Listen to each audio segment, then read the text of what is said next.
I'm Ryan, and this is the Sound Project.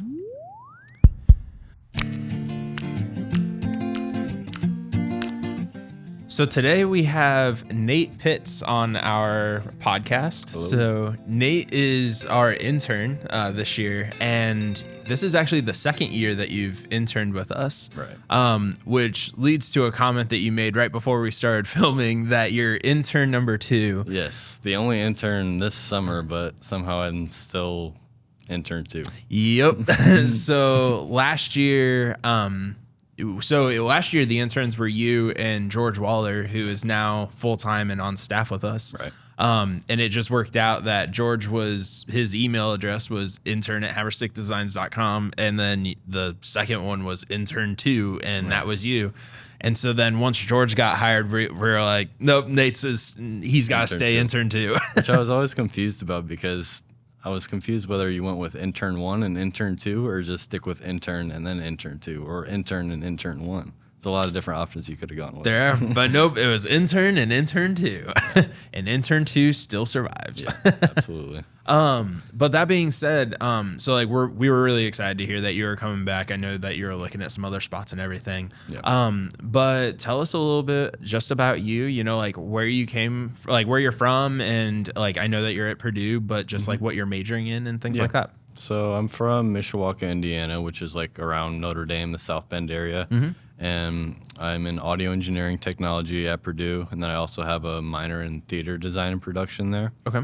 And the audio engineering technology is pretty much like electrical engineering degree, but it focuses on audio electronics. So it's like a lot of speaker design. Cool. And then with the theater and design background, I'm getting a lot of extra courses like in the studio, learning about signal processing and speaker setup, and also some architectural or acoustic stuff in that too. Nice. So it's kind of just like a perfect degree for me, I guess, because I like having like the math and being able to solve things as well. And then also like the artistic part of it, which is like kind of like where the designing and architecture type stuff comes in. Yeah. So what got you, I guess what made you go for that degree, going to Purdue? Before that, like, sounds kind of egotistical, I guess, but I was always pretty decent and good at math in like my math classes, and it wasn't something that like I guess I enjoyed a whole lot, but like I was good at math, and then I always looked forward to like any type of art class, like drawing wise, or even architectural class. I took a couple of those as well. Okay. So those ones were pretty, I guess, set me up for that degree. And then also like it was kind of weird because like neither of my parents are like have engineering related degrees, but my grandpa, one of them is an electrician and the other one's an electrical engineer. Okay. So I think it's kind of stemming from that background and just being good at math and enjoying like problem solving type of things. So that kind of led me to that. That's cool. Yeah. This is the first time that I've ever heard you mention like art. Like I know that you're involved in music, but like what do you do art wise? So I used to be into drawing when I was like, I don't know, probably 10 to 15 age. I would draw a bunch, and I think that kind of also translated to like just being able to use your creativity towards things, like making rugs and stuff as well. That's kind of where that came in. Not even like really thinking about my background for art when it came to like drawing and stuff, but I guess it kind of just like stemmed from that, I guess, just being able to like make stuff with your actual hands instead of doing all of the artistic and creativity stuff, like sitting at a computer. Yeah. Like I enjoy that stuff too, but I like to get involved with stuff where I can like actually use my hands and be hands-on with things. That makes sense. Yeah. And we will get back to that later, the fact that like you do the rugs and everything. For sure. But on the music side, like you're also involved in that. So like what's your musical journey been like? Like when did you get into music? And yeah, tell us a little bit about that. Yeah, so I guess whenever I think of like when I first started getting into music was like elementary school. I was in this marimba club where we have like our traditional music class where it's just 30 kids blasting the recorder at the same time. And then I think based on like whoever has somewhat rhythm, like the teacher chose like 10 students to be in this marimba club. So I think I maybe got some rhythm from that and just like a passion for music from them. Cool. And then I guess the only other thing I guess that like first remember when I started getting into music is playing Rock Band in my uncle's basement. Yeah. That's definitely where I started like getting my passion for like drums and stuff like that. Was that your instrument for Rock Band? Was always the drummer? Always drums. Yeah. My uncle would be singing, my sister's on the guitar, and I'd be on the drums always. And That's it's awesome. like still to this day, like even like college and stuff at Purdue, we got the whole Rock Band set up there, so it's always been super fun with that. That's cool. But yeah, after that, I got into middle school, did percussion there, where I was playing the actual drum set, and then like kind of like the elementary thing too, like marimba and then some timpani and stuff like that. Cool. And then once I got into high school and college, I kind of stepped away from like, I guess, physical instruments and got more into production wise, especially like mainly hip hop and rap type beats. Cool. Yeah. And so are you still like, do you do producing and things like that now? Yeah, for sure. Definitely starting to try to focus more on like the theory side, because I feel like I've always had a pretty decent ear when it comes to like just playing random notes and knowing what sounds good together. But it'd be pretty neat to like, I guess, be able to just like know what mood you're trying to go for, and then knowing this key corresponds to this mood, which is something I'm not very good at now, I guess. So that's kind of like the phase that I'm in right now, along with learning to play guitar, which you recently got me on. Yeah, I was gonna say, like it was like last week or something that I found out that you've been like trying to do guitar and like learn about that, which is super cool. Yeah, it's been super fun journey, I guess, from the past week, just like pretty much spending all of my time after I get back from work just trying to learn random songs that interest me, I guess. Sure, that's super cool. So then let's talk a little bit about I guess firstly, how'd you find Haverstick Designs? Like, I know this is the second year that you've been here, but like, how'd you find us last year? So the first summer I interned here, I found out about it from, I'm in the ASA and AES club at Purdue, which is like acoustical, anyone audio related, goes into that type of club. So I was in there, and then the former intern here, Fred, Hoham, I think is how you say his last name. Yep. He was here the year before your first year. Yeah, he's super cool, chill dude, and knows tons about acoustics and audio related things. So he put a message in a Discord one day, and it was like, Haverstick Designs, I interned here last summer, and it was great, and I'm sure they're looking for future interns right now. So I clicked a little flyer, and it was like all these insane names like Michael Jordan, Paul George. Like, I think you guys, that was when I first interned. It was like when the rollout of like the 21 Pilots studio and everything was coming out, so it was like pretty sweet to get involved with that stuff. But yeah, finding out about that from Fred, and then I think I wrote a cover letter and just sent my resume into Oscar. And it was my sophomore year, so I wasn't really like dead set on like I need to have a internship this summer. And it was like, once I saw that, I was like, well, this isn't even like something that's like I got to get an internship. This is something where it's like, I want to get an internship and work here this summer. Yeah. And then my plan behind that was like, if I didn't get that internship, then I was just going to work at, I think it was like Marquee, where it was like setting up speakers for like production Live Nation. Company. Yeah. I was just going to get a little gig doing like speaker setup for concerts, but nice. Luckily I got to work here instead. Cool. Well, and obviously it went well because now you're back again. But yeah, go ahead and just tell us a little bit about like what you do here and maybe some of your goals like while you're here. Yeah. So last summer I did a lot of like, I really had absolutely no idea about anything acoustic related wise. Yeah. So I remember it was like, even in the cover letter that I sent to Oscar, I was like, just pretty much telling him like my passions and interests and everything. But then I also made sure to like note out like I don't really know anything about acoustics. I probably said that in a better way than that, but kind of just noted like I have future classes that are like more tailored to acoustics and stuff like that. Sure. So I guess once I got here, it was like the first time I've really like been introduced to anything acoustic related. Okay. So I didn't realize that. Yeah. Like I wouldn't have guessed that. Yeah, I had no idea about anything acoustics, and I also like had barely used AutoCAD or anything before this. And the last time I had used SketchUp, which is one of the main designing softwares that we use here for rooms, was like in high school. So it was kind of like a reintroduction to all of that stuff. So definitely spent the first few weeks just getting comfortable with those softwares. And then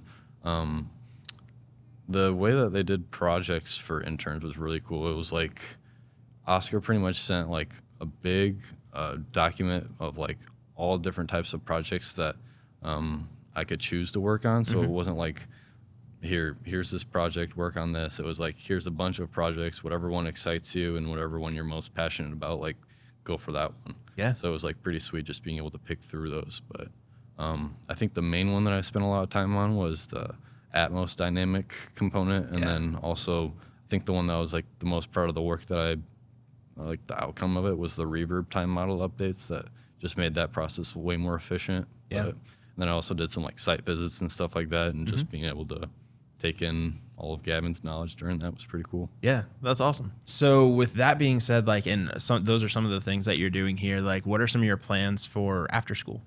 Yeah, so after school, I definitely want to get into anything acoustic related. Just after working here for some of this summer and then last summer too, definitely found the passion for acoustics and just like understanding room design. Like I still have a lot to learn, so just being able to dive deeper into that realm. Yeah.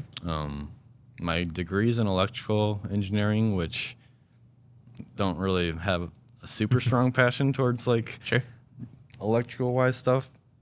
But I mean, speaker design would be cool to get into. But overall, like I think the engineering degree as a whole is just like letting your employer know like this person knows how to solve problems pretty well. Right. So just being able to transfer all of that like problem solving knowledge, it'd be pretty sweet to possibly get a full-time gig here. Yeah. Just working on like pretty much like acoustics and then like having it be like the perfect match with like my passion for music as well, and being able to like have that passion behind the work that you're doing, knowing that like I'm enjoying like the whole process of this, but then at the same time like I get to have the actual outcome of being like the work that I'm doing right now is going towards what I'm passionate about. So. Yeah, for sure. And that's something too where you mentioned like being a problem solver, that I feel like we can throw absolutely anything at you and like you'll figure it out.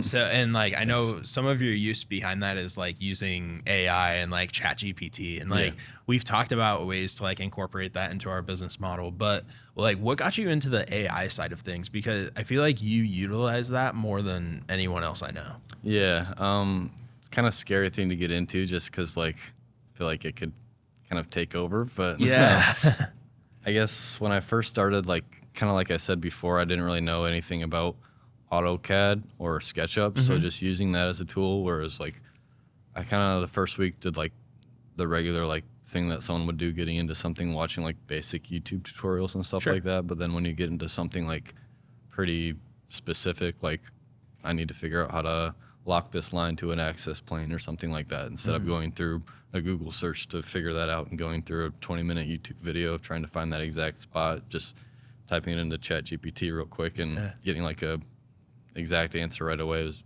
pretty efficient, I guess. Yeah. And then just using it also for like project planning, like the hearing protection podcast that we're doing upcoming, like using it for that as well. Just like planning out slides, planning out like pretty much everything, I guess, and like incorporating like specific points that I wanted to add and editing it as well. As like, just using AI and ChatGPT has been like super helpful. Also in like the whole reverb time model that I did last year, like I didn't know any of like the insane equations that go into like Excel, and like I think one of the main ones was like the user had to input square footage for one, and it was like one cell would be like a specific length and the other cell would be the width. So I wanted to make it so that only one cell you'd type in the length and width for. Okay. So just random examples like that of like how do I combine two cells so that I can do length and width in one, and it spit out some insane equation that I'd say probably 50% of the time I'd look into the equation and be like, why is this doing this? But at the same time, it's just like, let's get it to work. No, that's fair. And like I said, I mean, obviously like it's proven useful because you're really, really efficient with things like that. For sure. And I think the more that you use it, the more you get better at like talking to it, I guess. Yeah. And, like, even in like, random things, like when you're not sure if the answer that it's giving you is what you're looking for, just typing in the message like, sure about this? And like, you can see ChatGPT thinking back and being like, maybe we should switch this up. So it's like interesting little things you pick up on after using it for a while. Sure.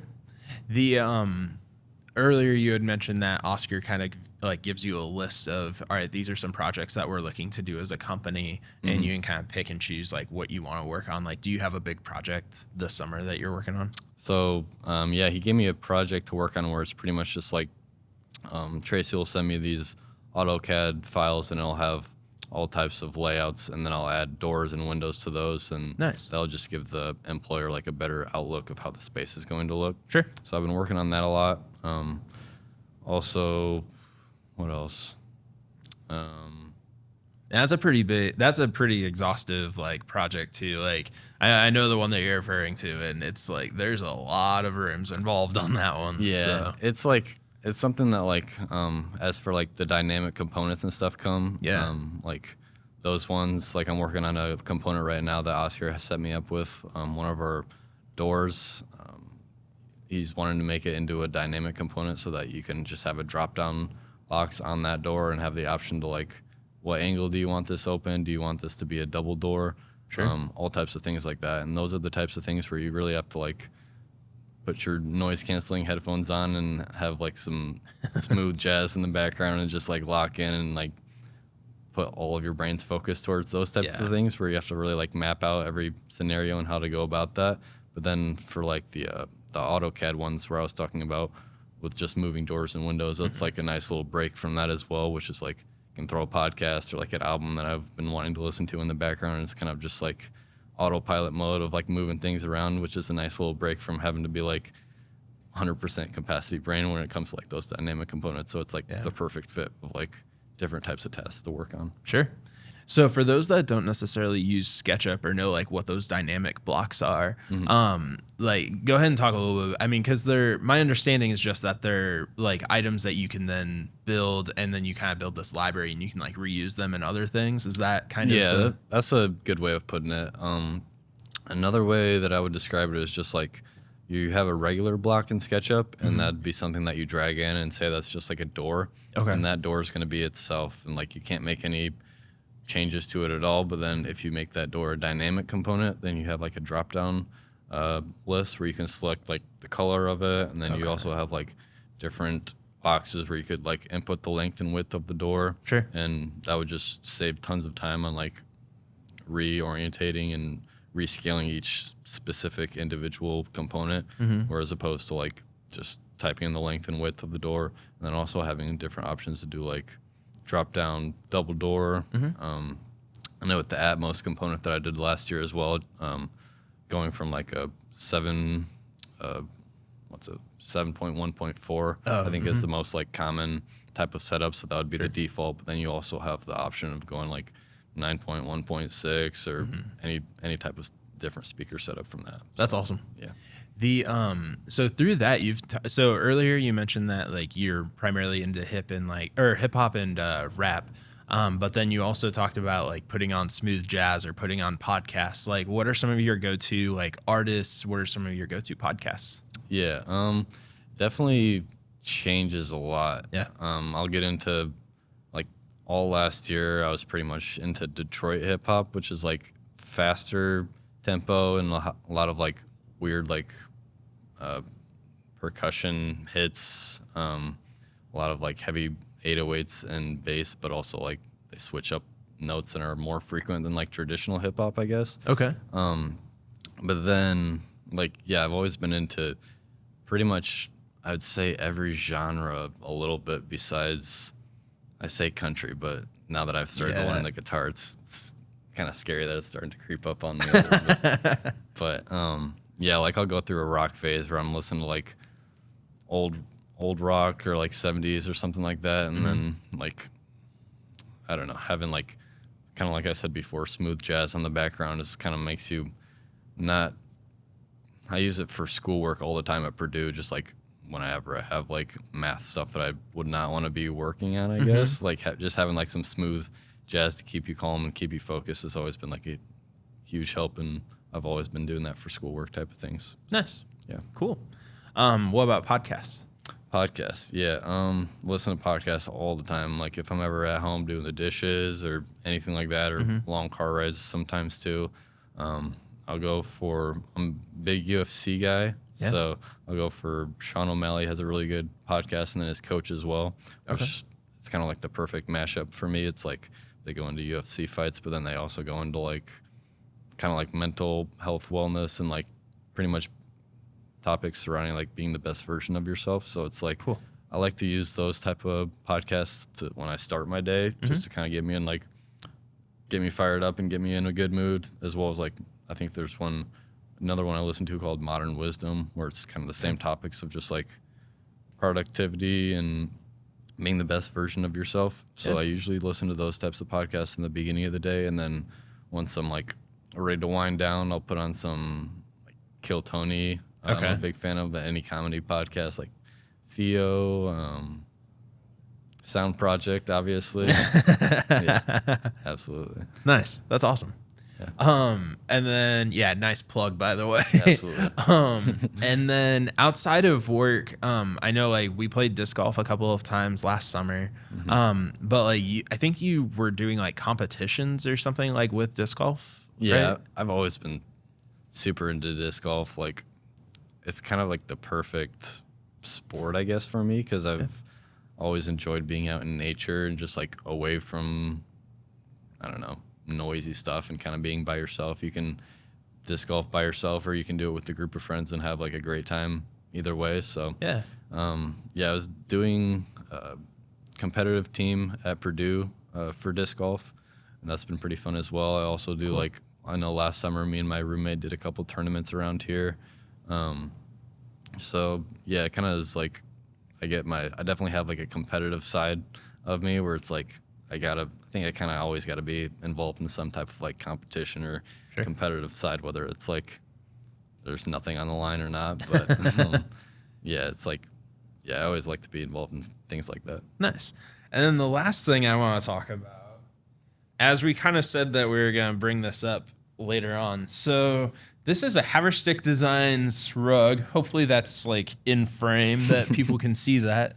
But you mentioned that on the side you make rugs. Yeah. So let's talk about how you even, because like this was something I never had even heard of, like someone getting into this, but this is like pretty sweet. And this is something that we've actually ended up like sending to some of our friends as well. But tell us a little bit about how Rug Plugg started and what got you into that. Yeah, it was pretty crazy. Like last summer, just like I was Gavin liked this HD rug so much that he would let me work from home and just have that whole work day of like working on rugs for different clients, which was like kind of surreal based on like I guess my goals and point of starting rugs in the first place. Yeah. But how I got it started, I was working at a hotel during COVID, and like the first week that I started working there, the hotel got changed into a COVID hotel for Notre Dame students. So pretty much I had nothing to do besides sit behind the front desk and answer a call every hour or so for someone wanting like a towel or to bring their DoorDash to them. But I had no one checking in or anything to do. So I would just sit behind the front desk and make beats a lot of times. I would bring my MIDI keyboard in there, just in my hotel uniform making beats. But a lot of free time of just doing like mindless scrolling on Instagram and stuff like that. And I saw it was before they like started blowing up on like TikTok and stuff like that. But I saw someone have like a Travis Scott rug that they had posted, and it was like I think it was like a sneaker account that I followed or something at the time. Okay. But I was like, this is sweet. I want this really bad. Yeah. And I went to their website to try to order it, and it was well beyond my budget. So I was like, let me see if I can just like make one of these for myself. Yeah. So I looked into like all the tutorials on how to set the whole thing up. Definitely ended up spending more on the whole entire like frame and the rug gun and all of that different types of things than I would have if I would have just bought myself the original rug. But I think it was worth it at this point. Nice. But yeah, I started making them pretty much just for myself for a while. I think I made like a Mac Miller rug for myself and a couple others, and then friends started seeing those ones, and I would just start making them for friends for like whatever the material cost was, just because I was trying to better my craft, I guess. Yeah. And then after that, I finally started like a social media for it, Rug Plugg. Started an Instagram account, and it TikTok for a little bit as well. But yeah, it kind of gained traction from there, and then I've like done some shipping to other states, which is kind of crazy too, and like kind of just like a friend of a friend type of thing, where it's like I'll know a friend that I made a rug for, and then one of their friends who I don't know wants a rug, and then it kind of just transfers on to like being able to create cool art for a lot of different people. Sure. And they look, I mean, we'll tag your Instagram account like down below, but they look amazing. Like, and some of them get really, really detailed. Yeah, for sure. And that's something like we've even done, like sometimes when we hold office hours, we'll do like a rug as a giveaway or something so that someone can do like a custom design. So I remember like one that we did as a giveaway, the person wanted like, I think it was from Bluey or something, or Paw Patrol maybe it was Paw Patrol. Yeah. Paw Patrol. With his daughter's like name on it. And it's like, that's super cool. Like they go really in depth and they look really good. Yeah. And that's something that I've been trying to get better at too, is just like, I enjoy the ones that are just like, I already have the logo for, where it's like, I don't know, say like a Bears logo or something like that. Like I'll still enjoy making that, but I enjoy the most ones where I get to do the actual design phase of it, where it's like someone will send me a picture of their dog and be like, can you make this rug? And then I get to pretty much make it my own design and go from there and send it out to the client and see if they like it. I've done a lot of those ones, and it seems like I always get the most fulfillment from the ones that I get to help design, which you helped me with the Paw Patrol too, which is pretty cool. It's fun. Yeah, I like it. That's awesome. So we always end these interview episodes with the first time that we did an interview, we interviewed Gavin. And my wife, Lexi, was like, all right, like these are like 5 things that I want to know about Gavin by the end of the episode. So it just kind of became a rapid fire kind of question thing. All right. So the first one is Coke or Pepsi? Water. But Coke if I had to choose. Okay, good. You get to stay employed here. Cool. Awesome. My dad was a huge Pepsi guy, though. Like, he doesn't drink soda anymore, but I was drinking Pepsi for a while because he always had a case in the garage. But I'm glad you got converted. Yeah. The next one was your go-to Mario Kart character. In Mario Kart, I would choose Waluigi. Okay. Yeah. I feel like that might be the first, like you might be the first person that said that. I know like Gavin and I think are both Yoshi. I'll do Shy Guy occasionally. Yoshi's my guy if I'm playing like the All-Stars baseball, because he has like he can stick his tongue out and catch like fly balls from super far away. Yeah. But there you go. Yeah. Waluigi's my guy for Mario Kart. I think he's got the big chain ball. Yeah. Pretty good one. Nice. The what were some of the other ones? I think one was like if you're going on a road trip, are you listening to a podcast or are you listening to music? If I'm really into an artist or I'm like in the mood to try to explore new music, then I'll usually do like a playthrough of an album that I haven't listened to, or sometimes one that I like really resonates with me already. Cool. But then I always start with music, and if it's a long car ride, I'll end with podcasts. Okay, fair enough. And then let's see, what were some of the other ones? I think the other one was like, what's a guilty pleasure like TV show or movie? I don't really watch a whole lot of movies, or don't really enjoy a whole lot of movies, as you know from the whole Oppenheimer. Like I refuse to watch any movie that's over like 2.5 hours, which probably says something about my attention span, but I don't care. I can focus on other stuff for 2.5 hours that I enjoy. I do want to make a comment on that because so we went to see Oppenheimer together. It was like us, and then I think George went with us, and then my wife and maybe my brother went with us as well. But it was like, it wasn't until then, that was last summer, and then this summer you had made the comment about like, yeah, that was too much. Like that was too long. Yeah, after an hour I was at where I already had no idea like what the whole premise was. Like I didn't even know what I was getting into, and I had no idea what was going on the whole time. It was like an hour in, and I was like, oh my god, I still have like 2.5 hours at least. That was a long one, and I will say that the movie theater was not the most up-to-date movie theater either. So when you're watching a 3-hour movie, it's like, now let's do the recliner. I used to be fine with like the Avengers ones though, where those ones get pretty long, but I don't know what changed. That's fair. So now that you're back in the office with us as well, and now that George is here with us too, a topic of conversation has been grizzly versus hippo. So we're going to go ahead and add that into the list of questions. So are you team grizzly or team hippo?